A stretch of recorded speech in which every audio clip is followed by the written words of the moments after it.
भारत की शोहरत याफ्ता शख्सियत कुल हिंद मजलिस इत्तेहादुल मुस्लिमीन के सदर मोहतरम और रियासत तेलंगाना के सदर मुकाम हैदराबाद के पार्लिमानी मेंबर हबीब मिल्लत जनाब बैरिस्टर अलहाज असदुद्दीन ओवैसी ने हालिया मुल्क में ताज महल पर चल रहे तनाज़े के सिलसिले में खास तौर पर IND टुडे के नुमाइंदे शहबाज बाबा के जरिए आज बताया।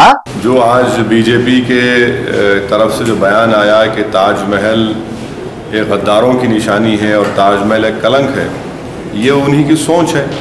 और अगर बीजेपी ये सोचती है कि ताज महल गद्दारों की निशानी है तो फिर लाल किले से बैसत वज़ीर आज़म मिस्टर मोदी ने तिरंगे को क्यों लहराया? मत लहराइए। हैदराबाद हाउस भी तो बनाया गया निज़ाम की तरफ से, वो भी क्या गद्दारों की निशानी है?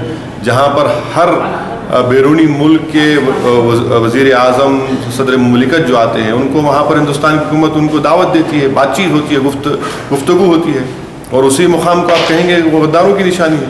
आखिर मुल्क कहाँ पर जा रहा है? मगर एक बात साफ जाहिर होती है कि बीजेपी हुकूमत करने से खासिर है। बीजेपी ने जो हिंदुस्तान की 65% आबादी जो नौजवानों पर मुश्तमिल है उनको रोज़गार नहीं फराहम कर सकी।